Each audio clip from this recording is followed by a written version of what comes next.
राम कटाक्षैररिकुलभयदां मौलिबद्धेन्दुरेखां शङ्खं चक्रं कृपाणं त्रिशुखमपि करे रुद्वहन्त्री त्रिनेत्रां सिंहस्कन्धादिरूढां त्रिभुवनमखिलं तेजसां पूरयन्ती ध्यायेत् दुर्गा जयाक्षां त्रिदश परिवृतां सेवितां सिद्धिकामयीं। मार्कंडेय के इस ध्यान में एक सुंदर व्याख्या की है, एक उत्तम व्याख्या की है। इसलिए उत्तम व्याख्या की है कि उसने आदिकाल से हम इसलिए गर्भोन्नत हैं कि हम ऋषियों की संतान हैं, मनुष्यों की संतान नहीं है। हमारी धमनियों में ऋषियों का खून प्रवहित है। ये बात अलग है कि हम उसको भूल गए हों या उसको समझ नहीं पा रहे हों, वो अलग बात है। और संसार की सबसे प्राचीनतम सभ्यता भारतीय सभ्यता वैदिक सभ्यता कहलाती है। और उसमें उन ऋषियों ने इस बात को स्पष्ट किया कि जीवन अपने आप में कोई महान नहीं होता, जीवन पर गर्व करने की कोई आवश्यकता है ही नहीं, क्योंकि जन्म से कोई महान नहीं हो सकता। महान होता है अपने कार्यों से, अपने विचारों से, अपनी भावनाओं से, अपनी तीव्रता से आगे बढ़ने की क्षमता से। बुद्ध एक जगह गांव में गए और उस गांव वालों को पूछा कि यहां पर कोई महापुरुष पैदा हुआ है। गांव वालों ने कहा कि यहां पर बच्चे पैदा होते हैं, महापुरुष तो बाद में बन जाते हैं, पर महापुरुष अपने आप पैदा नहीं होते। और इस श्लोक में यही बताया गया है कि प्रत्येक व्यक्ति अपने कार्यों से महान बन सकता है। महान का मतलब है कि अपने नाम को, अपने गति को, अपने चिंतन को, अपने विचारों को इतनी ऊंचाई पर पहुंचा दे दूसरा उसको छू नहीं सके, स्पर्श नहीं कर सके। सैकड़ों की भीड़ में भी आप एक अकेले हैं तो कोई बहुत महानता नहीं है। 1000 शियारों के बीच में आप भी एक शियार की तरह चलें तो भी कोई महानता नहीं है। मगर 1000 शेर एक साथ नहीं चल सकते, 100 शेर भी एक साथ नहीं चलते, 5 शेर भी एक साथ नहीं चलते। केवल जंगल में अकेला शेर ही आगे चलता है। और यदि दूसरा शेर, दूसरा व्याघ्र अगर उस जंगल में आ जाता है तो मल्ल युद्ध करके दोनों में से एक परास्त होता है, एक को तो विजय प्राप्त होती है, और जिसको विजय प्राप्त होती है वही जंगल का राजा कहलाता है।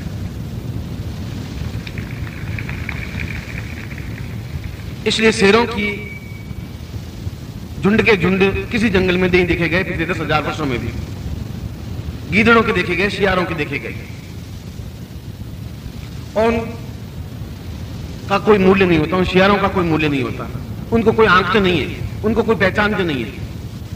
पहचानते उनको हैं जो अपने आप में, अपने जीवन में कुछ ऐसा उसको रास्ता मिले जिस रास्ते के माध्यम से वे उन्नति की ओर अग्रसर हो जाए। इसी राम, चाहे कृष्ण, चाहे बुद्ध, चाहे महावीर। बुद्ध तो अपने आप में सिद्धार्थ थे, एक राजा का एक लड़का, इतना अज्ञानी, इतना भोला लड़का कि महलों से बाहर निकला ही नहीं 18 साल की उम्र तक। मस्तिष्क का कोई विकास नहीं, उसको ये मालूम नहीं संसार क्या है, केवल राग रंग, मौज मस्ती, मेलों में घूमना, इसके अलावा सिद्धार्थ को कोई ज्ञान था ही नहीं। पहली बार सारथी के साथ रथ पर बैठकर बाहर निकला तो उसको एक वृद्ध दिखाई दिया, खांस रहा था, बहुत कठिनाई से चल रहा था। उस सारथी को पूछा सिद्धार्थ ने कि ये ऐसा लड़खड़ाता हुआ क्यों चल रहा है। उनका महाराज, एक न एक दिन प्रत्येक व्यक्ति इस स्टेज पर पहुंचता ही है, वृद्ध होता ही है। वृद्ध होता है तो शरीर उसका साथ नहीं देता, लड़खड़ाता है, बड़ा आघात पहुंचा है। सिद्धार्थ ने कहा मेरी भी ऐसी हालत हो जाएगी। उनका महाराज, जिसने जन्म लिया है उसकी हालत ऐसी होगी ही। थोड़ा सा और आगे गया सिद्धार्थ, एक राजकुमार, इसको यह भी मालूम नहीं वृद्धता क्या होती। मैं आपको बता रहा था मस्तिष्क का विकास कितना था, उसका दिमाग का विकास नहीं था, क्योंकि महलों के बाहर निकला ही नहीं। उसको ये मालूम नहीं बुढ़ापा क्या होता है। उसके सामने तो केवल नृत्य करती रहती थी, राग रंग, खान पान, मौज मस्ती, इसके अलावा उसके जीवन में कुछ पिता ने रखा ही नहीं। आगे एक अर्थी जा रही थी, उसने रथ को रुकवाया। उसने कहा सारथी ये क्या हो रहा है? क्योंकि महाराज वृद्धता के बाद मृत्यु हो जाती है और मृत्यु के बाद में इस प्रकार बांसों की खपच्चियों पर सुला करके शमशान ले जाते हैं, जला देते हैं। बुद्ध ने फिर पूछा कि क्या मेरी भी ऐसी हालत हो जाएगी? महाराज ऐसी हालत तो होनी है, जो पैदा हुआ है उसकी ऐसी हालत होगी ही, और उसका कोई नाम नहीं लेता। इस व्यक्ति का भी कोई बात, बेटों को थोड़ा नाम ध्यान है, आपको ध्यान नहीं, मुझे ध्यान नहीं, आप इस नगरी के राजा हैं, आपको मालूम नहीं है, मुझे भी मालूम नहीं है ये कौन है, किस नाम का है। उसी समय सिद्धार्थ रथ से नीचे उतर गया है कि जब यही गति होनी है तो ऐसे जीवन को मुझे नहीं प्राप्त होना है, ऐसे जीवन को मुझे प्राप्त नहीं करना है, मुझे कुछ ऐसा करना है, ऐसे गुरु को ढूंढना है जो मैं यह नहीं देख सकूं जिंदगी में। मुझे मरना नहीं है, अगर मृत्यु के बाद नाम ही नहीं है तो ऐसा जीवन मेरे कोई काम का नहीं है। और वे वहीं से यशोधरा को छोड़ करके, एक इकलौते बेटे राहुल को छोड़ करके जंगल की ओर प्रस्थान कर गए। और भक्ति के द्वारा नहीं, साधना के द्वारा उन्होंने उस बुद्धत्व को प्राप्त किया जो आज पूरे विश्व में कम से कम 35 देशों में बुद्ध धर्म चल रहा है, साधना के माध्यम से। क्योंकि उन्होंने अपने जीवन में उस साधना को अपनाया, उसने एहसास किया, एक ठोकर खाई, उसने ये जीवन क्या काम का है, ये जीवन तो आज जवान हूं, सुंदर हूं, बहुत सुंदर हूं, राजा हूं, राग रंग है, महल है, मगर अगर यही होना है तो फिर ये सब बेकार है, फिर जीवन का अर्थ भी कुछ नहीं। और यदि परिवर्तन है तो परिवर्तन की कोई क्रिया है, कोई तरीका है, कोई सिस्टम है। अगर वो सिस्टम नहीं अपनाऊंगा तो मैं भी इस अर्थियों पर सो करके शमशान की ओर चला जाऊंगा। दोनों रास्ते थे उस सिद्धार्थ के सामने, भक्ति भी थी, रामधुन भी हो रही थी, हरे राम राम राम कृष्ण हरे हरे, ऐसा भी कर सकता था वो, जो राम तो उससे पहले पैदा हो चुके थे। कृष्ण कृष्ण भी कर रहा था, मगर उसने कहा कि बिना साधना के मैं सफलता नहीं पा सकता, क्योंकि मेरी धमनियों में भी उन पूर्वजों का रक्त प्रवाहित हो रहा है जो अपने आप में साधना में उच्च कोटि पर पहुंचे। और आज उस बुद्ध का नाम कई देशों में भगवान की तरह माना जाता है, महापुरुष की माना जाता है। पैदा नहीं हुआ महापुरुष के रूप में, महापुरुष बना। पैदा राम भी महापुरुष के रूप में नहीं हुए, बने अपने कार्यों से, जंगल में चल करके, वनवास भोग करके, अपने एक निष्ठता के माध्यम से, शत्रुओं का संहार करके, रावण जैसे दशकंधर को भी परास्त करके। और अगर रावण को परास्त नहीं करते तो राम को कोई राम नहीं कहते, क्योंकि उससे पहले भी सैकड़ों जंगल में घूम चुके थे, वो अकेले ही राम नहीं घूमे थे। सैकड़ों साधु सन्यासी, याज्ञवल्क्य मुनि वगैरह, वाल्मीकि वगैरह सन्यासी थे ही, उनके नाम उतने प्रसिद्ध नहीं हुए, क्योंकि रामेश्वरम की स्थापना करने के बाद में राम को कहा गया कि राम, जब तक तुम शक्ति की पूजा नहीं करोगे, शक्ति की आराधना नहीं करोगे, तब तक तुम रावण पर विजय प्राप्त नहीं कर सकते। रुदंती स रावण, जो दूसरों को रुला देता है, दूसरों को कष्ट देता है, दूसरों को परेशानियां पैदा करता है, वह रावण। कोई व्यक्तिगत रावण नहीं है, जो दूसरों को दुख देख करके या दुखी देख करके प्रसन्नता अनुभव करता है। और आपने अगर हिंदी साहित्य पढ़ा हो तो निराला की शक्ति पूजा अपने आप में अद्वितीय कृति है, अद्वितीय गीत है, अद्वितीय कविता है। राम की शक्ति पूजा दुर्धर्ष कविता है, प्रचंड कविता है। उसने बताया कि राम विजयी हुए उस शक्ति की आराधना करके। और आज हम राम को भी स्मरण करते हैं बुद्ध की तरह।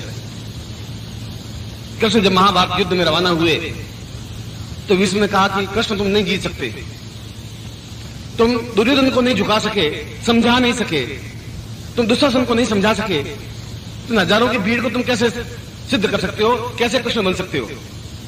तुम्हारा नाम भी कोई व्यक्ति लेगा नहीं, क्योंकि वासुदेव के तुम पुत्र हो और छोटे से व्यक्ति हो। जीवन में कोई महान कार्य तुमने नहीं किया है, ऐसा कोई कार्य नहीं जो इतिहास में तुम्हारा नाम लिखा जाए। केवल इतना लिखा जाता है कि वसुदेव राजा के यहां तुम पैदा हुए, इतना लिखा जाएगा कि गोप वालों के यहां तुम पले, इतना लिखा जाएगा गोपियों के साथ तुमने प्यार किया, प्रेम किया। इसके अलावा तुम्हारी उपलब्धि कुछ नहीं है। उपलब्धि यह है कि इस महाभारत युद्ध को तुम विजय प्राप्त कर सको। और भीष्म ने कहा कि तुम विजय प्राप्त नहीं कर सकते, इसलिए नहीं कर सकते कि तुम्हारे पास शक्ति की आराधना नहीं है, शक्ति नहीं है। और शक्ति नहीं है तो तुम इस जीवन को प्राप्त कर ही नहीं सकते, सफल नहीं हो सकते। और कृष्ण उस महाभारत युद्ध से पूर्व 14 दिन तक उस महाकाली की साधना करके उस सिद्धता को प्राप्त की, जिसके माध्यम से वे कृष्ण कृष्ण कहलाए, अद्वितीय योगी राज कहलाए, श्रेष्ठ व्यक्तित्व कहलाए।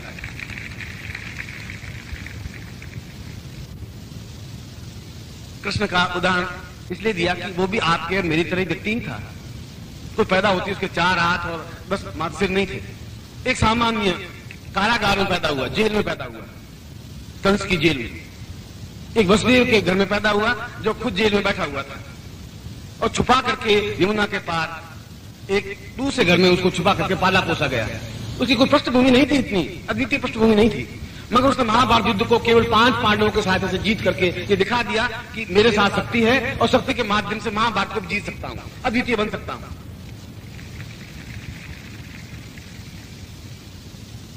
एक नहीं, ऐसे 50 उदाहरण। और ये उदाहरण इस बात को सिद्ध करते हैं, चाहे राम का उदाहरण हो, चाहे कृष्ण का उदाहरण हो, चाहे महावीर का उदाहरण हो, चाहे बुद्ध का उदाहरण हो। ये समस्त एक राजाओं के घर में पैदा हुए व्यक्ति थे, जहां छल था, प्रपंच था, कैकेयी के षड्यंत्र थे। एक मोहग्रस्त दशरथ था जो अपनी जवान पत्नी के कहने से अपने बेटे को घर से निकाल देता है, धक्के मार देता है, जो अन्याय कर लेता है, भरत को राजगीर पर बिठाने के लिए हां भर लेता है। ऐसे वातावरण में पैदा होने पर राम को कोई याद नहीं करता। आज हजारों मंदिर जो बन गए हैं वो राम जन्म की वजह से नहीं बने, उन्होंने शक्ति की आराधना के माध्यम से शिव की आराधना तो की, शिव की स्थापना की, क्योंकि द्रविड़ देश में, द्रविड़ों में शिव की मान्यता थी और शिव की रामेश्वरम के रूप में स्थापना की। मगर उसके पास उस शक्ति की आराधना की, 14 दिन तक जिस साधना को किया, जिस साधना के माध्यम से उन्हें जीवन की पूर्णता प्राप्त की, आज हम उनको नाम गर्व के साथ लेते हैं कि हमारे भारतवर्ष में कृष्ण जैसे भी पैदा हुए, बुद्ध जैसे भी पैदा हुए, महावीर जैसे भी पैदा हुए। जिन्होंने भी शक्ति की आराधना की वो जीवित रहे, जो शक्ति से वंचित हो गए वो मर गए, मिट गए, उनका नाम नहीं रहा, इतिहास में उनका कोई उल्लेख नहीं है। और इतिहास में अगर उल्लेख नहीं है तो ये जीवन बेकार है। इतिहास में कोई उसको स्मरण नहीं करेगा, उसकी वाणी में ताकत नहीं होगी, क्षमता नहीं होगी, बोलने की शक्ति नहीं होगी, उनको कोई याद नहीं रखता है। गालियां देने से आप महान नहीं बन सकते, थप्पड़ मार देने से भी महान नहीं बन सकते, चक्कू छुरी देने से भी महान नहीं बन सकते। वो महान था कि क्षेत्र होते होते राम और कृष्ण अपने चाकू लेके घूमते फिर बुद्ध इतना माथाफोड़ी करता ही क्यों साधना करता है? अस्त्रों के माध्यम से जीवन को जीता नहीं जाता, और जो जीवन को जीत लेता है, जहां पर जीवन के दोनों अर्थ हैं, जीव न, जब अपने सुखों की ओर ध्यान दे ही नहीं, और जीवन, जंगल में रहने वाले व्यक्ति की तरह जिए, राग रंग में नहीं जिए। जीवन के दोनों अर्थ, या तुम राग रंग में जिए, चल रहा है, दुखी हो रहे हैं, गालियां दे रहे हैं, परास्त हो रहे हैं, जीवन चल रहा है, मर जाएंगे, कोई आपको रोकेगा नहीं। मगर आप रामकृष्ण नहीं बन सकते थे, फिर आप हनुमान नहीं बन सकते, फिर आप तेजस्वी व्यक्तित्व नहीं बन सकते, फिर विश्वामित्र नहीं बन सकते। और कोई बपोती नहीं थी कि उनकी मां ने पैदा कर दिया विश्वामित्र को, अब कोई मां विश्वामित्र पैदा कर ही नहीं सकती। जन्म के साथ में विश्वामित्र अपने आप में कोई महान योगी नहीं थे, कोई महापुरुष ऐसा नहीं था, महापुरुष बाद में बने। इसका मतलब यह हुआ कि कोई भी व्यक्ति अपने आप में महापुरुष बन सकता है, यदि उसको सही गुरु मिल सके। भक्ति के माध्यम से मैं पूर्णता नहीं पा सकता। ये भक्ति काल है, ये भक्ति है, करते रहिए। भगवान कृष्ण कभी प्रसन्न होंगे तो आपको बेड़ा पार कर देंगे। करें नहीं करें तो ठेका नहीं, आए कृष्ण नहीं आए। राम जी को हम राम से शुरू किया, भाई घर से निकले, कृष्ण जी ने निकाल दिया, धक्के से निकाल दिया, फिर चले गए, सीता जी साथ में चली गई, फिर आगे किष्किंधा कांड हो गया, फिर आगे लंका कांड हो गया, रावण मर गए, वापिस घर आ गए। एक बार कहो तो भी वही बात, 500 बार कहो तो इसमें कुछ चेंज नहीं आया कि रावण घर में आ गया पहले से, ऐसा कुछ हुआ नहीं। वो तो गए, रावण के पास नहीं गए, फिर पहली बार चले गए, दूसरी बार चले गए, 10वीं बार चले गए। इसमें नवीनता क्या हुई? नवीनता ये गिड़गिड़ाते रहे, हे राम तुम मेरा बेड़ा पार करो, और राम जी ने बेड़ा पार किया नहीं। क्योंकि अगर राम जी बेड़ा पार करते तो राम शक्ति पूजा नहीं करते थे। फिर राम अपने आप में, मैं राम के प्रति आराध्य देव, मैं ऐसा नहीं कह रहा हूं, पर वो उन्होंने भी शक्ति की पूजा की, ये कह रहा था। तो हम उस राम के थ्रू शक्ति के पास जाए तो हम क्यों नहीं सीधे ही गुरु शक्ति के पास चले जाए? मैं आपको उस जगह खड़ा कर रहा हूं।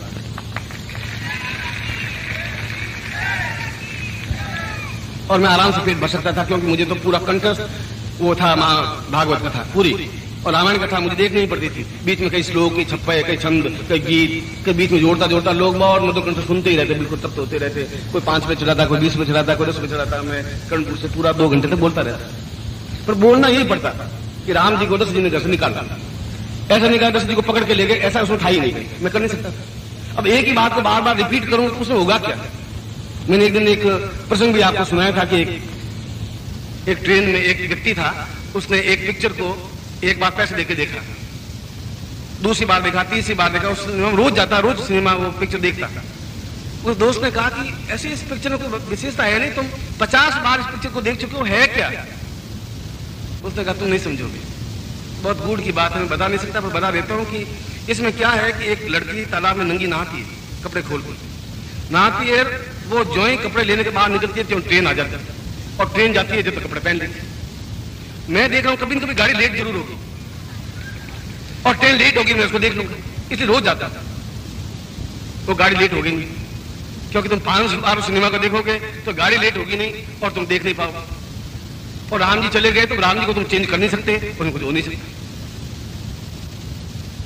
चाहे कितनी बार आप राम जी को याद कर लो। भक्ति काल में भी किया, मैं भी भक्त हूं, राम की सेवा मैं भी करता हूं, पूजा अर्चना करता हूं, इसलिए कि वे अपने आप में एक पत्नी व्रत रहे, इसलिए मैं उनकी पूजा करता हूं, आराधना करता हूं। मगर यदि राम ने भी इस बात को एहसास किया कि शक्ति पूजा के माध्यम से जीवन में मैं इस रावण पर विजय प्राप्त कर पाऊंगा जो सारे संसार को उड़ा रहा है, रोदन दे रहा है, मृत्यु दे रहा है, कष्ट दे रहा है, पीड़ा दे रहा है, तो मैं अपने आप में सही राम बनूं। और उन्होंने शक्ति पूजा की। कृष्ण ने भी महाभारत युद्ध से पहले शक्ति पूजा, वेद व्यास ने कहा, उस भागवत में लिखा है कि कृष्ण अपने आप में समझ गए। भीष्म ने कहा कि तुम नहीं जीत सकते इन कौरवों से, क्योंकि उनके पास छल है, झूठ है, कपट है, पाखंड है, वे भरे आम द्रौपदी को नंगी कर सकते हैं और मेरे जैसा आदमी सिर झुका कर बैठ सकता है क्योंकि मैंने उसका अन्न खाया है, मेरी जिंदगी को धिक्कार है और मैं इसका फल भुगतूंगा। और भीष्म ने फल भुगता है, उस तीरों की नोक पर पड़े रहे, खून बहता रहा, क्योंकि उसने उस दृश्य को अपने पुत्र वधू को नंगी होते हुए देखता रहा, बोले नहीं, अन्याय किया, उसका फल उनको भुगतना पड़ा। और कृष्ण, तुम इस जीवन को पार करने के लिए, महाभारत युद्ध को पार करने के लिए बिना शक्ति के पूर्णता प्राप्त नहीं कर पाओगे। शक्ति की आराधना तुम्हारे पास होनी ही चाहिए। कृष्ण ने इस बात को एहसास किया, ये बात सही है। वे सांदीपन के पास वापस गए। सांदीपन ने कहा कि शक्ति की आराधना के बिना तुम जीवन में कृष्ण नहीं बन सकते, एक सामान्य राजपुत्र बन सकते थे, जैसे दुर्योधन है, जैसे दुशासन है, जैसे युधिष्ठिर है, जैसे भीम है, जैसे अर्जुन है, जैसे नकुल है, सहदेव है, उनमें से तुम एक बन सकते हो। तुम्हारा नाम आने वाली पीढ़ियां नहीं ले सकती, और जिसका नाम आने वाली पीढ़ियां नहीं ले सकती उनका जन्म अपने आप में बेकार है। कोई जरूर नहीं अगला जीवन तुम्हें कैसा मिले, कहां मिले, कब मिले। इस जीवन में ही अगर आप एक सामान्य व्यक्ति से महापुरुष बन सकते हैं तो बन सकते हैं, सामान्य व्यक्ति भी रह सकते हैं, उस अर्थी पर जा सकते हैं जैसा बुद्ध ने देखा। पर ठोकर नहीं लगी, बुद्ध को ठोकर लगी, सारथी को ठोकर नहीं लगी, वो सारथी बना रहा। हमें याद भी नहीं सारथी का नाम क्या था, पर बुद्ध का नाम याद है कि कुछ एहसास हुआ कि बात पते की है। सारथी कह रहा है बात सही है, एक दिन मेरी गलती होने वाली है, एक दिन मैं मृत्यु पर चला जाऊंगा उन खपुच्चियों पर लेट करके, वह जीवन बेकार है। और तुमसे ज्यादा उनके पास धन था, राज्य था, सुंदर पत्नी यशोधरा जैसी पत्नी थी, राहुल जैसा पुत्र था, अपने आप में पूर्ण वैभव था, सुख था, नर्तकियां थी और भोग था। छोड़ दिया एक सेकंड के लिए, क्योंकि यह साथ कुछ है नहीं, इससे कुछ प्राप्त नहीं हो सकता है। प्राप्त हो सकता है तो ऐसा कि मैं मृत्यु को प्राप्त ही नहीं कर सकता, मृत्यु मेरे पास नहीं आ सकती। और बुद्ध नहीं मरे, आज भी आपको मुझको बुद्ध का नाम याद है। मृत्यु उसकी होती है और हम मृत्यु से घबराते हैं, तो क्या करें? तो एक पत्थर पर नाम लिखवा करके कि सेठ चुनीलाल जी ने इस धर्मशाला में 101 रुपए दिए, और एक पत्थर चिपका देते। फिर भी हम डरते हैं कि कुछ न कुछ हमारा नाम रहे। बेटों को कहते हैं हमारा श्राद्ध बेटा जरूर करना, क्योंकि तुम याद तो रखना। एक बेटे के याद रखने से तुम्हारा जीवन नहीं बन सकता है। एक उस पत्थर पर नाम खुदवाने से, अगर लक्ष्मण झूला से तुम गीता भवन तक जाओ ऋषिकेश में, तो 10,000 नाम उस पत्थर पर खुदे हुए हैं नीचे। देख लीजिए, एक पैर पर 10-10 नाम खुदे हुए हैं। यहाँ गीता देवी ने पत्थर जड़वाया, आर्या देवी ने पत्थर जड़वाया, अपने बाप के यादगार में पत्थर जड़वाया। तुम जड़ाते रहो पत्थर। हमें तो यही याद नहीं कि किशन लाल जी कौन थे, पत्थर उसके ऊपर पांव रख के हम तो चले गए गीता भवन में पहुंच गए। पत्थरों पे नाम नहीं खुद सकते, नाम तो इतिहास पे खुदा जाएगा, तब तुम्हारा कुछ नाम होगा, तब तुम महापुरुष बन सकोगे, तब तुम अद्वितीय बन सकोगे, तब मेरे शिष्य बन सकोगे, तब तुम्हारा गुरु बन सकूंगा।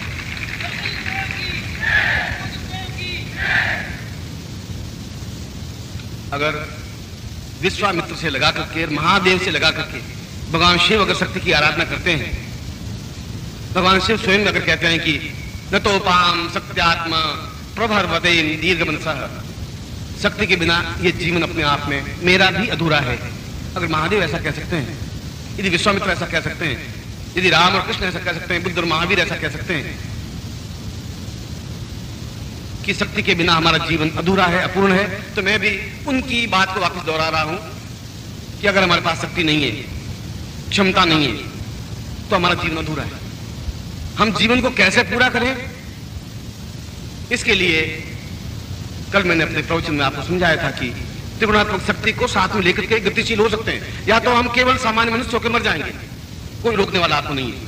अर्थी के पीछे कोई खड़ा नहीं होगा कि नहीं इसको अर्थी को मत ले जाओ, ऐसा कोई नहीं खड़ा होगा। किसी की आंख में आंसू नहीं बहेंगे, केवल घर वालों के आंख में आंसू बहेंगे, क्योंकि लोग कहेंगे कि देखो पत्नी रो नहीं रही, हद होगी, पति मरा नहीं रो रही, रोना पड़ेगा उसको बेचारी को, 4 दिन तो रोना ही पड़ेगा, जिंदगी भर नहीं रोएगी। बेटे भी 5-7 दिन रो लेंगे, इसलिए कि लोग क्या कहेंगे, सारा कपूत बेटा है, बाप मर गया रोता ही नहीं, तो थोड़ा ग्लिसरीन डाल के रोना तो पड़ेगा ही, इतना तो होगा। मगर एक श्राद्ध के बाद में आपको वापस 12 महीने याद नहीं करेंगे, बेटे भी याद नहीं करेंगे। वो अपने राग रंग में शादियां होंगी, उनके गणोत्सव होंगे, ढोल बाजार बनेंगे, सब कुछ होगा, जीवन चलता रहेगा उनका। आप आए और चले गए, किसी को पता ही नहीं चला। बुद्ध आए और गए, पता चला। राम आए और गए, उनका पता चला। विश्वामित्र का आज भी हमें पता चला कि वो आए थे और कुछ करके गए थे। मैं इन सब ने एक काम तो अलग अलग तो किया, एक काम सबने साथ किया कि शक्ति की आराधना उन्होंने की। रावण ने भी की। यदि आप पढ़ा हो वाल्मीकि रामायण, तुलसी तो अपने आप में भक्त थे, इसलिए उन्होंने भगवान के लिए और कुछ रावण का ऊंचाई पे उठाया नहीं, रावण को, उसके कैरेक्टर को, उसके चरित्र को। उन्होंने भी उस यज्ञ में एक एक शिर को काट करके उस शक्ति को समर्पित किया कि मेरा प्रत्येक शिर तुम्हें समर्पित है, मगर मैं तुम्हारी आराधना चाहता हूं। और उस शक्ति की आराधना में न्यूनता रहने पर रावण का नाम तो हुआ, यश नहीं प्राप्त हो पाया। इसलिए जीवन जिंदा रहना बहुत बड़ी बात नहीं है, यशस्वी जीवन बहुत बड़ी बात है। यश मैं जीवन हूं। मान सिंह डाकू भी आज भी जिंदा है। आप अगर ग्वालियर में चले जाएं तो उसके आला गाते हैं, गीत गाते हैं मान सिंह डाकू के बारे में, बहुत सुंदर गाते हैं। गांव की औरतें गाती हैं और नाचते हैं। यश नहीं प्राप्त हो पाया। यश तब प्राप्त हो पाएगा जब हम पूर्ण रूप से शक्तिवान बन करके अपने कार्य के माध्यम से महापुरुष बन सकेंगे, कुछ ऐसा कर सकेंगे जो आने वाली पीढ़ियां, ये समाज, ये देश हमारे नाम को स्मरण रख सकेगा, एहसास कर सकेगा कि वो बहादुर है, क्षमतावान है, उसने कुछ किया। मैं भी कुछ कर सकता, कथा पढ़ के कर सकता था। आज मैं पूरे भारत में विख्यात हो सकता कथावाचक, उसमें मुझे कौन सी बड़ी बात है, उसमें कुछ पढ़ना तो था ही नहीं। अच्छे राग होना चाहिए, कंठ होना चाहिए, हारमोनियम होना चाहिए मुझे, और मुझे हारमोनियम आता है बहुत अच्छा, इससे बहुत अच्छा बजा सकता हूँ, इससे अच्छी ढोलक से अच्छे तबले बजा सकता हूँ। काम यही किया था, क्योंकि रोटी का जुगाड़ करना ही था। मगर मैंने कहा वो सिनेमा वाला खेल हो जाता, और बार मैंने आता शायद इस बार कृष्ण आ जाए, इस बार आ जाए, अब क्या आवे, अब क्या आवे, वो आवे नहीं। मैंने कहा जब आवे नहीं तो कोई और तरीका करें, और उस दूसरे तरीके से कृष्ण को मैं साक्षात सामने कर सकता हूं, क्योंकि मैंने शक्ति पूजा की है, शक्ति की आराधना की है।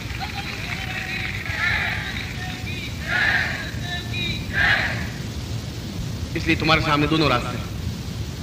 एक रास्ता जिंदा हो, सांस ले रहे हो, गतिशील हो, और दिमाग में सैकड़ों प्रकार की समस्याएं, परेशानियां हैं। बेटा कपूत है, वो मान नहीं रहा है, बहू को क्या करें, इसका नहीं, पैसा है नहीं, व्यापार में घाटा हो रहा है, इसमें से हो रही, क्या हो रहा है। उस प्रकार से जूं से जान से आप टेंस रखते हुए जल्दी मर जाएंगे। 100 साल जिंदा रह नहीं सकते, गारंटी है, ये तो चलेंगे, संभव नहीं है, क्योंकि 70 साल के बाद आपके बेटे आपको मार देंगे। क्या अभी तक जिंदा है, साला मरता ही नहीं। भगवान ने क्या हो गया, तो उनको आश्चर्य, लोग पूछेंगे कि आप कितने साल के, 70 साल, और जिंदा है अभी तक। लो ये उनके लिहाज से 70 साल का साल जिंदा कैसे। आप भी सोचोगे साल आप जिंदा रहने से फायदा क्या, बहू है आपको कुछ खिलावे नहीं ढंग से, बेटे आपको कुछ पूछे नहीं पूछेंगे, क्योंकि वो अपने अपने कार्यों, अपने परिवार में व्यस्त हैं। आप अपने परिवार में व्यस्त थे, आपने शक्ति की आराधना की नहीं, इसलिए आपको कोई पूछेगा नहीं। वो भी शक्ति की आराधना नहीं करें, इसलिए उनको जीवन में कोई मतलब नहीं है। आपने पैदा कर दिया, ठीक है, आपने मौज मस्ती के लिए पैदा कर दिया, हमने कहा था आपको, हमने कहा था हम पैदा कर, अब हम क्यों सेवा करें। ऐसा जीवन जीना चाहते हो, आपका जीवन बिल्कुल सही है, कुछ करने की जरूरत नहीं। और दूसरा जीवन और है जिसमें शक्ति की आराधना है। मैं बता सकता हूं आपको, आप करें वो तो आपके हाथ में। आप महापुरुष बने, सामान्य व्यक्ति बने, निकृष्ट व्यक्ति बने, आपके जीवन में है। एक गुरु के नाते मुझे आपको गाइड करना, समझाना धर्म है, फर्ज है, कर्तव्य है, क्योंकि उस रास्ते पर चला हूं मैं, चल करके देखा है, अनुभव किया है, और इन सारे उदाहरण मेरे सामने हैं। फिर आपका नाम अपने आप में इतिहास में अमर होगा। आने वाली पीढ़ियां तुम्हें याद रखेंगी। बेटे याद रखेंगे नहीं रखेंगे? तुम्हें याद नहीं राम का बेटा कौन था? तुम्हें पता ही? लव कुश थे, तो लव कुश के बेटे कौन थे? उनके नाम तो तुम्हें मालूम है ही नहीं, गारंटी के साथ। बेटों की वजह से राम जिंदा नहीं रहे, राहुल की वजह से कृष्ण जिंदा नहीं रहे। वे जिंदा रहे अपने नाम, अपने कार्यों से, अपनी महानता से, अपनी विद्वत्ता से, अपनी चैतन्यता से। ये चैतन्यता महाशक्ति की आराधना करने से आती है। और कल मैंने बताया था कि तीनों महाशक्तियां हैं, लक्ष्मी भी, सरस्वती भी, काली भी। और 10 महाविद्याओं में सबसे पहले काली का ही स्मरण किया गया है। रामकृष्ण परमहंस ने भी अपने जीवन में अद्वितीय बने हैं तो काली की साधना की, आराधना की, अपने आप में तन्मय होकर, लीन होकर के। विवेकानंद को भी कहा कि तुम काली की आराधना करके जीवन में यशस्वी प्राप्त कर सकते हो, और काली साधना की। विवेकानंद की कुंडली जागृत नहीं कर सके रामकृष्ण परमहंस, कुंडली जागृत नहीं हुई, पर काली का मंत्र दिया, और काली मंत्र के माध्यम से शिकागो में गए और धर्म के बारे में बोले, और विवेकानंद प्रसिद्ध हो गए। केवल एक कार्य की वजह से प्रसिद्ध हुए। एक कार्य ये कि रामकृष्ण परमहंस के शिष्य थे, दूसरा कार्य एक शिकागो में जाकर के उन्होंने अद्वितीय भाषण दिया, बताया कि हिंदू धर्म क्या है, हिंदू चेतना क्या है। केवल इतने से, उस काली के मंत्र जाप से अगर वे विवेकानंद आज जीवित रह सकता है, रामकृष्ण परमहंस जीवित रह सकता है, इतने ऊंचाई पे उनको महापुरुष कह सकते हैं, तो हमारे मन में भी ख्वाहिश है, हमारे मन में भी इच्छाएं हैं, मगर हमें कुछ मालूम नहीं है, तो फिर हम पत्थरों पे नाम खुदवा करके रख देते हैं, किसी में एक ईंट लगा देते हैं, कुछ छोटी मोटी, जिस प्रकार से भी हो हमारा नाम जिंदा, हर व्यक्ति जिंदा रहना चाहता है, मरने के बाद भी हर व्यक्ति की ख्वाहिश है कि कुछ मंदिर बना दूं, कुछ छोटा मोटा गुरुद्वारा बना दूं, कुछ करूं, मगर हाथ वापिस पीछे रोक देता है, क्योंकि उनके जीवन में कोई गुरु नहीं है, समझा नहीं सकता कि बिना चैलेंज लिए तुम कुछ कर नहीं सकते। या इस पार होगा गाड़ी, या इस पार होगी, या मर जाएंगे तो मर जाएंगे, या जिंदा रहेंगे तो फिर महापुरुष बनेंगे, अद्वितीय बनेंगे, क्योंकि पुरुष रूप में, नर रूप में पैदा हुए। पूरे इतिहास को टटोला है, पौराणिक काल से, वैदिक काल से लगा करके और आज तक के इतिहास को टटोला है कि जो भी जिन जीवन में सफल हो सके हैं वो शक्ति के माध्यम से सफल हो सकते हैं। और शक्ति का तात्पर्य AK-47 राइफल नहीं है। अगर होते तो पंजाब में सबके नाम फिर अमर हो जाता, सबके नाम पूरे इतिहास में लिखा जाता।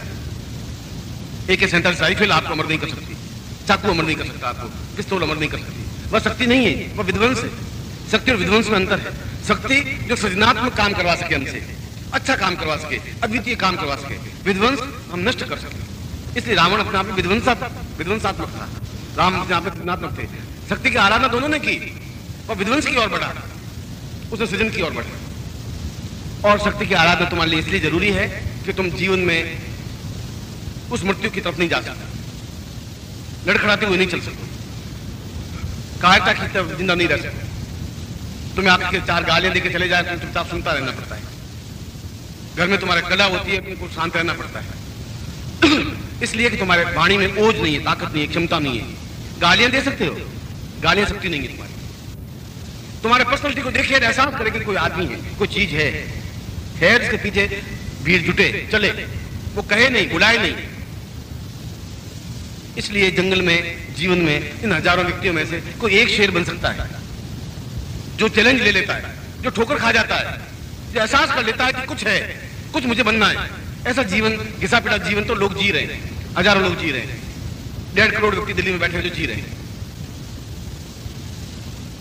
और नहीं आज ठोकर खाएंगे आप, 2 साल 5 साल और बीत जाएंगे, 10 साल बीत जाएंगे, 20 साल के बाद में आपको, मैं तो याद नहीं रख सकता, और कोई याद भी नहीं रख पाएगा। आपके पास में बैठा वो भी आपका नाम याद नहीं रखेगा। और यदि आपने कुछ शक्ति का संचरण किया, कुछ क्षमता आई, और वह शक्ति आराधना के माध्यम से, साधना के माध्यम से प्राप्त हो सकती है। ये दोनों रास्ते हैं, एक भक्ति का रास्ता है, गिड़गिड़ाने का रास्ता है, हाथ जोड़ने का रास्ता है, उनसे कहने का रास्ता है। वह एक रास्ता था, 200 साल तक चला। इस हिंदी इतिहास में भक्ति काल अपने आप में हुआ, उस समय में सब भक्त हुए, जितने पैदा हुए सब भक्त बने। कबीर, तुलसी, सूर, मीरा, नानक, ये जितने भी थे वो एक ही 100 साल के इतिहास में सब कुछ बन गए। 100 साल से पहले नहीं, 100 साल के बाद में नहीं, पर युग ही ऐसा था, जो पैदा हुआ वो अपने आप में पूर्ण रूप से भक्त बना। क्या भक्ति के माध्यम से, भक्ति के माध्यम से भी हो सकता है, मगर वह अपने आप में वीरता नहीं दे सकती, क्षमता नहीं दे सकती, जूझने की शक्ति नहीं दे सकती, और भक्ति के माध्यम से बनती तो फिर बुद्ध और महावीर भक्ति करते थे, राम राम कृष्ण कृष्ण करते रहते। उन्होंने भी ये कहा, बुद्ध ने धम्मपद आपने आप पढ़ा हो तो धम्मपद में कहा कि भिक्षु कायर मत बनो, बुजुर्ग बनने की जरूरत नहीं है, तुम्हें क्षमता है तो शक्ति प्राप्त करो। शक्ति के माध्यम से, दुर्दर्शता के माध्यम से बुद्ध जैसा शांत व्यक्ति, महावीर जैसा व्यक्ति जो कानों में कीले ठोक दे उनके और वो चुपचाप इंतजार करते कोई बात नहीं, कील ठोक दी तो क्या हुआ, ऐसा व्यक्ति भी अपने जिनवाणी में कहता है कि बिना शक्ति के माध्यम से जीवन पूर्ण नहीं हो सकता। दुर्दर्शता आनी चाहिए, क्षमता आनी चाहिए, आंख में चिंगारी आनी चाहिए, ऐसा आना चाहिए कि आप बोले और सामने वाला शांत हो जाए, नहीं बोल सके, चुनौती नहीं दे सके आपको। जिस फील्ड में भी आप जाएं, ऊंचाई पे पहुंच जाएं, इतनी ऊंचाई पर कि आदमी ऊंचा सिर उठा के आपको देख सके। वह साधना के माध्यम से प्राप्त हो सकती है, भक्ति के माध्यम से संभव शायद नहीं है। इतना लंबा रास्ता हमारे पास नहीं है, बहुत छोटा रास्ता है, और उस शक्ति के माध्यम से हम अपने जीवन को जीवन कह सकते हैं। एक पैर आगे बढ़ाए, एक पैर नहीं 100 कदम आगे बढ़ाए, 1000 कदम आगे बढ़ाए, उस जगह बढ़ाए जहां इतिहास में नाम अंकित हो सके, कुछ कह सकेंगे हम हैं, अपने माँ बाप को नाम को रोशन कर सके, बता सके हम उनकी संतान है, वे गर्व से स्वर्ग में बैठे हुए एहसास करके मेरा पुत्र है जिसने कुछ किया। हम किस तरीके से उनको गर्वोन्नत कर सकते हैं? हम कैसे कर सकते हैं कि हमारे धमनियों में उन ऋषियों का खून, जिसको विश्वामित्र कहते हैं, जिसको वशिष्ठ कहते हैं, जिसको दुर्वासा कहते हैं, कहां है खून हमारे शरीर में? इतना कायर खून कैसे हो गया? इसलिए हुआ कि इन पिछले 5000 वर्षों में कोई गुरु बना ही नहीं, किसी में ताकत नहीं कि शिष्यों को चैलेंज दे सके, बता सके, समझा सके, ऐसा नहीं बने। केवल दम्मम पदम शरणामि, बुद्धम शरणम गच्छामि, दम्मम शरणम गच्छामि, बस ऐसा बताते रहे। एक गाल तुम्हारे सामने कह दो, एक थप्पड़ खाने के बाद दूसरा गाल भी सामने कर दो, नम्रता बने रखो। ये हमारे 5000 साल का इतिहास ये बन गया, इतिहास ये बन गया, और इतिहास अपने आप में अंग्रेजों ने हमारे ऊपर आधिपत्य कर लिया, गुलाम बन गए। गुलाम इतनी छा गई कि हमें शर्म आती है साधना का नाम लेते हुए, मंत्र जाप करते हुए शर्म आती है, ये सफेद धोती पहनते हुए शर्म आती है। इतने कायर डरपोक बुज़दिल बन गए, हमारे मन में भावना बढ़ती कि हम कुछ नहीं कर सकते, हम कायर हैं, हम गुलाम। ऐसा कोई व्यक्ति, ऐसा कोई गुरु उस जीवन में आ नहीं सका। शंकराचार्य के बाद में आए तो केवल भजन करने वाले, आए तो केवल मैं तुम्हारी शरण हूं, तुम बेड़ा पार कर दो, तुम चाहो तो बेड़ा पार करो, तो मत करो, मैं तो तुम्हारे शरण में पड़ा हूं, रो रहा हूं, लिया रहा हूं, तुम्हारी जैसी इच्छा हो वैसा करो। कोई जरूरी आपको बेड़ा पार? तुम्हारा बेड़ा तुम्हारे हाथ, नाम तुम्हारे हाथ में है, चंपू तुम्हारे हाथ में दिए हुए, तुम खुद अपने आप को या तो बेड़ा पार कर दो या डूब जाओ, फिर बाकी जिंदा रहने से फायदा भी क्या है? जब 10 साल बाद मरना है तभी मर जाए आप। ऐसी कायरतापूर्ण जीवन कोई अपने आप में जीवन नहीं है। ठोकर खाने का जीवन है, एहसास करने का जीवन है, सोचने का जीवन है, आगे बढ़ने का जीवन है। और ये जीवन उस महाशक्ति की साधना से, शक्तियां तो और भी कई बहुत है, हनुमान जी भी हैं, शक्ति पुत्री कहलाते हैं, और भी ऐसे सैकड़ों आस्थावान व्यक्तित्व हुए। मगर मैं तो आपको उस जगह पहुंचा रहा हूं जहां उन ऋषियों ने भी, मुनियों ने भी, योगियों ने भी, अवतारों ने भी उस शक्ति की आराधना की। इसलिए कल जो मेरा प्रवचन था मूल रूप से ये बताने का था कि और उन देवियों से सैकड़ों देवियां प्रकट हुई, और मूल तो देवी वही थी जो त्रिगुणात्मक शक्ति जिसको कहा गया है, मां काली, मां लक्ष्मी, मां सरस्वती। और तीनों की जीवन में जरूरत है, पर जरूरत है आपके पास लक्ष्मी तब आ सकेगी जब आपके पास पौरुष होगा, ताकत होगी। कायरों के पास वह नहीं रह पाता। मेरे पास अगर 5000 के नोट हैं और अगर शक्ति नहीं है तो कोई मेरा गला भेज करके 5000 नोट जेब से निकाल कर ले जा सकता है, मैं वापिस लक्ष्मीहीन हो जाऊंगा। पर ताकत है, उसकी क्षमता नहीं होगी मेरे सामने आके खड़े होने की। फिर मुझे चाकू से घबराहट नहीं है, उस पिस्तौल से घबराहट नहीं है। लक्ष्मी को भी मैं तब सिद्ध कर सकूंगा जब मेरे पास शक्ति होगी, सरस्वती को मैं तब सिद्ध कर सकूंगा जब मेरे पास शक्ति होगी। मैं बोलूं उनको सुने ही नहीं, समझे ही नहीं, मैं बोलूं उसका प्रभाव पड़े ही नहीं, मैं कहूं और कन्विंस नहीं हो सके आदमी, फिर सरस्वती हुई कहां? फिर कंठ में सरस्वती कहां बैठे? फिर वाग्देवी कैसे बन गई? बोले और सामने वाले एकदम से नतप्रत हो जाए, ऐसा है ही नहीं तो बोलना ही क्या? गिड़गिड़ाना अपने आप में बोलना नहीं होता, हाथ जोड़ना अपने आप में बोलना नहीं होता, चरणों में झुकना अपने आप में बोलना नहीं होता। शंकराचार्य ने कहा कि मैं केवल 2 जगह सिर झुकाता हूं, ईश्वर के सामने, रामकृष्ण नहीं बोले, ईश्वर बोले, ब्रह्म बोले, ब्रह्म के सामने या अपने गुरु के सामने। तीसरी जगह मेरे सिर झुकेगा ही नहीं, झुक नहीं सकता, संभव नहीं है, क्योंकि मैं शक्ति पुत्र हूं।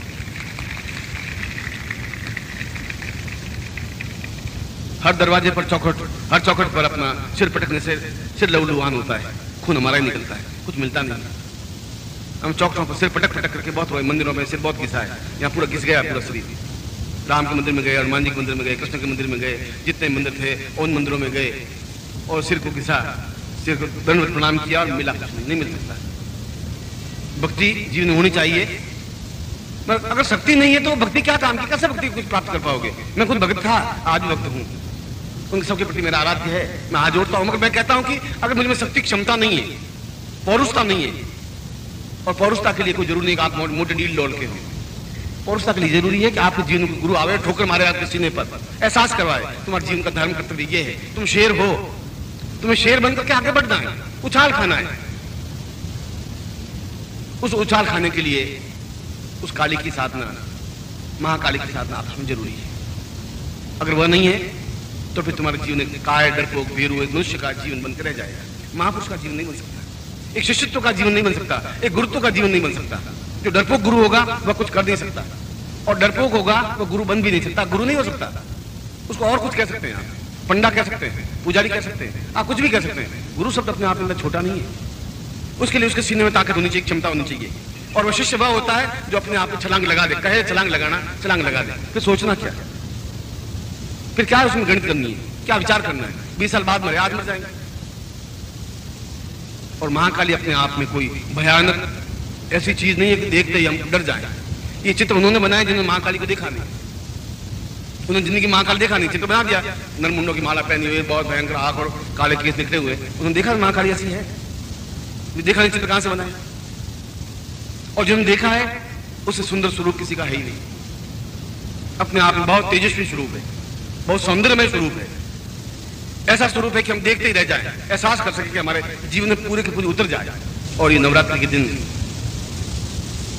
और हम उस हस्तिनापुर में बैठे हैं जहां से थोड़े से मील के फासले पर महाभारत का युद्ध हुआ था, केवल 200 किलोमीटर दूर, बहुत हजारों मील दूर नहीं। और यहीं पर कहीं पर तुम्हारे गुरु घूम रहे होंगे, जिन्होंने अर्जुन को और भीम को, नकुल को और द्रोणाचार्य यहीं आसपास घूम रहे थे। ये गुड़गांव जो है ये गुरु गांव था पहले सब, जहां द्रोणाचार्य ने शिक्षा दी पांडवों को, वो गुरु गांव आगे बदल करके गुड़गांव बन गए, यहीं आसपास, यहां से 30 किलोमीटर दूर। ये सारा ऐसी जगह है जहां पर युद्ध हुए हैं, और हम भी वहीं बैठे हैं, उसी जगह बैठे हैं। उन युद्धों के साथ में यदि युद्ध करें, मर जाएं, या शक्ति की आराधना करें। और इसीलिए एक गुरु के नाते,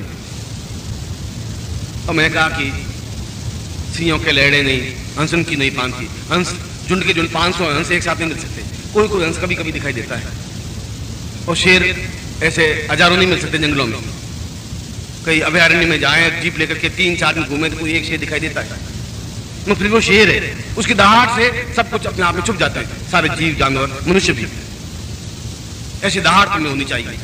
उसी भूमि पर जहां पर हम पराजित हुए, वहां पर विजयी बने हम, उसी भूमि पर खड़े हैं जिसको हमने हस्तिनापुर कहा है, जहां कौरव पांडव का युद्ध हुआ है, जहां कृष्ण जैसे पैदा हुए, जहां कृष्ण ने गीता का उपदेश दिया है, जहां कृष्ण अपने आप में पूर्ण शक्तिवान बने, जहां द्रोणाचार्य जैसे यहां शिक्षा देते रहे। ऐसे स्थान पर हम शक्ति की इस नवरात्रि के दिनों में भी यदि आपको ठोकर नहीं लगे, यदि इसमें भी आप गणित करते रहे, आपका जीवन आपके हाथ में। मैं आपको समझा सकता हूं, मैं आपको बता सकता हूं, ये कह सकता हूं कि मैंने इस सारे जीवन को पार करते हुए तुम्हारी जगह पहुंचा हूं। ये सब अनुभव किए। मास्टरी क्या होती है मुझे मालूम है, हेड मास्टर के सामने छुट्टी लेते समय क्या क्या करना पड़ता है मुझे मालूम है, कितना गिड़गिड़ाना पड़ता है ये मुझे मालूम है, ये मुझे मालूम है कि 1 तारीख कितनी मुश्किल से प्राप्त होती है ये भी मुझे मालूम है, मैंने देखा जिंदगी में। और कभी कभी बन करके भी देखा है, भाषण बन करके भी देखा है, PhD करके भी देख लिया है, उस बाद कथावाचक बन करके भी देख लिया। जीवन के सारे अनुभव लिए, और लेने के बाद इस जगह पहुंचा हूं कि ये मेरे जीवन का हेतु नहीं बन सकता, ये मेरे जीवन को पूर्णता नहीं दे सकते, दहाड़ की मेरे जीवन में नहीं आ सकती, चिंगारी मेरे जीवन में पैदा नहीं हो सकती जब तक मैं साधना नहीं करूंगा।